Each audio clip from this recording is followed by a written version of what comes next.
ইসরায়েলের হামলার জবাব এবার শুধু গাজা থেকে নয়, প্রতিধ্বনি তুলছে পুরো দুনিয়া। বিশ্বকে বার্তা দিয়েছে ইরান, তারা আর একা নয়।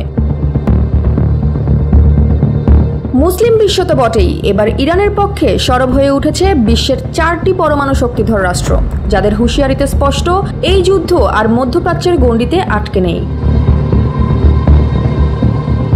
সবচেয়ে আগে মুখ খুলেছে পাকিস্তান। পরমাণু শক্তিধর মুসলিম রাষ্ট্রটি বলেছে, ইসরায়েলের এই হামলা ইরানের সার্বভৌমত্ব এবং ভূখণ্ডগত অখণ্ডতার চরম লঙ্ঘন, জাতিসংঘ সনদের সম্পূর্ণ পরিপন্থী। ইরানের প্রতিবেশী পাকিস্তানের সঙ্গে কূটনৈতিক বন্ধুত্ব বহু পুরনো, বিশেষ করে ইসরায়েল বিরোধিতা দুই দেশের মধ্যে তৈরি করেছে শক্ত একতা। এরপর নজর ঘুরেছে উত্তর কোরিয়ার দিকে। ইরানের সঙ্গে এই রাষ্ট্রেরও সম্পর্ক দীর্ঘদিনের। কিম জং উন প্রকাশ্যে ইসরায়েল বিরোধী অবস্থান নিয়েছেন বহুবার, আর দুই দেশের কমন মিত্র রাশিয়া, যার দিকে কিম ঝুঁকেছেন বারবার। এই পরিস্থিতিতে উত্তর কোরিয়া ইরানের পাশে দাঁড়াতে পারে, এটা এখন কেবল সম্ভাবনা নয়, বরং সময়ের অপেক্ষা।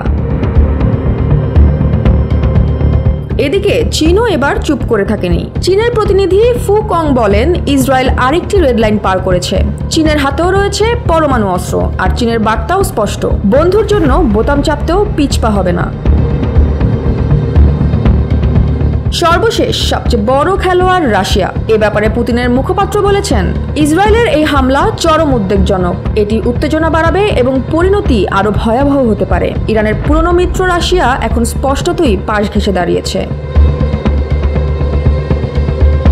বিশ্লেষকদের মতে এই মুহূর্তে ইসরায়েল এক ভয়ঙ্কর কূটনৈতিক চাপে পড়েছে, যেখানে যুক্তরাষ্ট্র ছাড়া কার্যত কেউই আর খোলা সমর্থনে নেই। আর যদি এই 4 পরমাণু শক্তিধর রাষ্ট্র সত্যি ইরানের পাশে এসে দাঁড়ায়, তাহলে যুদ্ধের মানচিত্র বদলে যাবে। বাঁচবে না শুধু গাজা, কাঁপবে গোটা পৃথিবী। Joya Hasan, NPB news.